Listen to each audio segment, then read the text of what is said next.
శ్రీ గణేశాయ నమః, శ్రీ సరస్వత్యై నమః, శ్రీ గురుభ్యో నమః. భక్తులరా, భారతంలో విశేషాలు చెప్పుకుంటున్నాం. ఇందులో భాగంగా నిన్నటి వరకు మనం ఆది పర్వాన్ని 48 భాగాలుగా చెప్పుకున్నాం. ఈ రోజున 49వ భాగం చెప్పుకున్నాం. చెప్పుకునే ముందు వ్యాసుల వారిని ప్రార్థన చేసుకుందాం. వ్యాసాయ విష్ణురూపాయ వ్యాసరూపాయ విష్ణవే నమో వై బ్రహ్మనిదయే వాసిష్ఠాయ నమో నమః. అంజనానందనం వీరం జానకీ శోకనాశనం కపీసముక్షంతారం వందే లంకా భయంకరం. సదా నింబవృక్షస్య మూలాధివాసాత్ సుధాశ్రావిణం తిక్తమప్యప్రియంతం తరుం కల్పవృక్షాదికం సాధయంతం నమామి ఈశ్వరం సద్గురం సాయినాథ్. సమర్థ గురు సాయినాథ్ మహారాజ్ కీ జయ.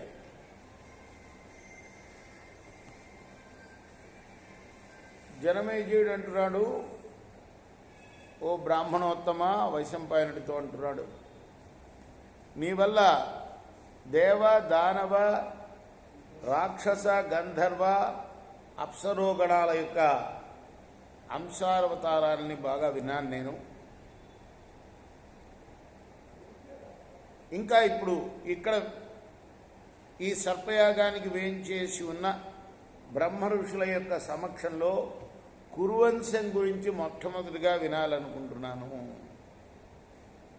అప్పుడు వైశంపాయనుడు చెప్తున్నాడు, నాయన, ఓ భరత శ్రేష్ఠ, జనమేజయ మహారాజా, పౌరవంశవర్ధకుడు తేజస్శాలి అయిన దుష్యంతుడు అనేవాడు ఉండేవాడయ్యా. ఈయన చతుస్సాగర పర్యంతం రాజ్యం ఏలాడు. ఈ మహారాజు యొక్క పాలనలో ఎక్కడా వర్ణ సాంకర్యం జరగలేదు. ఎవరు పాపకార్యాలు చేయలేదు. ధర్మమందే ఆసక్తి కలిగి ప్రజలు ఉండేవాళ్ళు. చోర భయం కానీ, ఆకలి భయం కానీ, వ్యాధి భయం కానీ అతని పాలనలో లేదు. దుష్యంతుని పాలనలో దైవకర్మలు ఏ కోరిక లేకుండా నిష్కామంగా ఆచరించేవాళ్ళు ప్రజలందరూ కూడా. ఆ రాజు ఆశ్రయంలో ఎటువంటి భయాలు లేకుండా ప్రజలు గడిపారు, జీవించారు. మేఘం కూడా సకాలంలో వర్షించేది. అలానే మంచి రసవంతమైన పంటలు పండేవి. పశు సంపద కూడా చక్కగా ఉండేది ఆ రాజ్యంలో. బ్రాహ్మణులు ఎప్పుడు కూడా అబద్ధం ఆడేవారు కాదు. ఆ రాజు బలంలో విష్ణువుతో సమానమైన వాడు, గాంభీర్యంలో సముద్రంతో సమానమైన వాడు, సహనంలో భూమితో సమానమైనవాడు. ఆయన ధర్మభావనతో ప్రజలను శాసించేవాడు అంటూ చెప్తూ ఉండగా జనమేజయ మహారాజు అన్నాడు, అయ్యా, అయితే ఆయన చరిత్ర విపులంగా చెప్పండి. శకుంతల జననం, భరతుని పుట్టుక, ఇదంతా కూడా విపులంగా వినాలని కోరుకుంటున్నాను అన్నాడు. ఆయన కూడా భరతవంశంలో పుట్టినవాడేగా జనమేజయుడు. దుష్యంతుడు శకుంతలని ఎలా పొందాడు, దుష్యంతుని యొక్క చరిత్రను విస్తారంగా వినాలని ఉన్నది అంటే చెప్పడం ప్రారంభించాడు. ఓ రోజున దుష్యంతుడు అశ్వగజ రథ పదాతి చతురంగ బలాలతో దట్టమైన అడవికి వేటకు వెళ్ళాడు.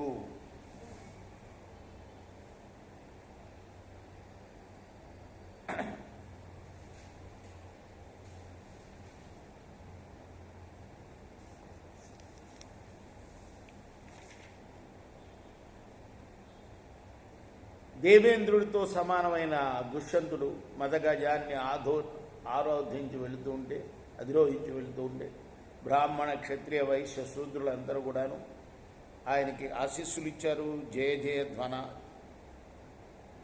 జయ ధ్వనులు చేశారు, జయ మహారాజా అంటూ. ఇక గరుడుడి వంటి రథం ఎక్కి ప్రయాణిస్తుంటే, అంటే గరుత్మంతుడు ఎంత వేగంగా పోతాడో అంత వేగంగా పోయే రథాన్నెక్కి ఆయన ప్రయాణిస్తుంటే ఆ రథ శబ్దం స్వర్గాన్ని తాకిందట. ఆ వేగం యొక్క శబ్దం.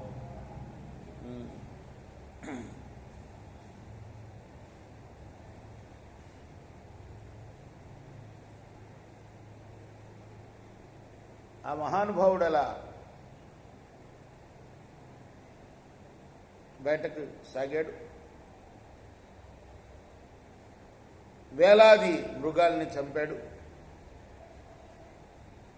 ఒక వనం నుండి ఇంకో వనంలోకి ప్రవేశిస్తున్నాడు అతను.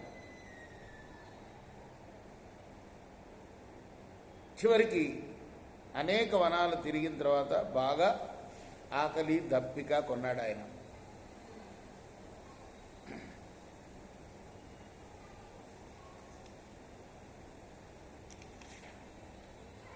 ఆ సమయంలో ఆయన ఒక ఉత్తమమైన వనంలోకి ప్రవేశించాడు. అక్కడ పూలతో నిండిన కొమ్మలు గల వృక్షాలు గాలికి కదులుతూ పుష్పవృష్టిని కురిపిస్తూ ఉన్నాయి.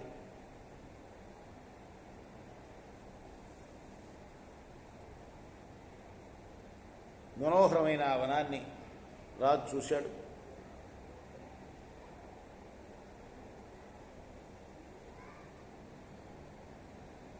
అంతేకాకుండా అక్కడ ఒక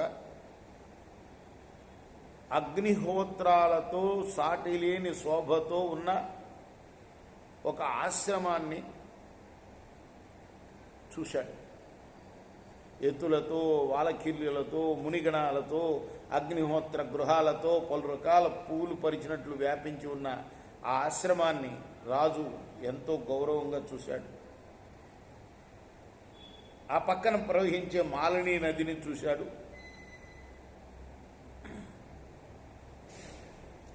మనోహరమైన ఆశ్రమాన్ని చూశాడు.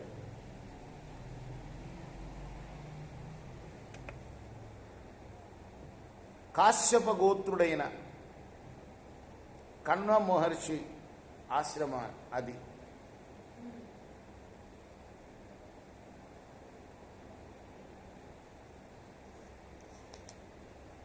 నందనవరంలా ఉంది ఆ తపోవన భూమి.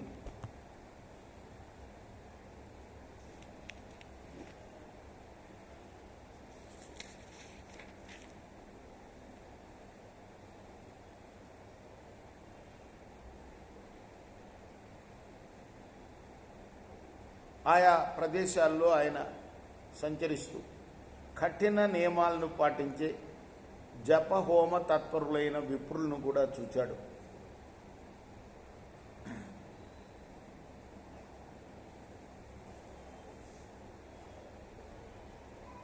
తన మంత్రులతోటి, అమాత్యులతోటి, పురోహితులతోటి కలిసి ఆశ్రమంలో ప్రవేశించాడు.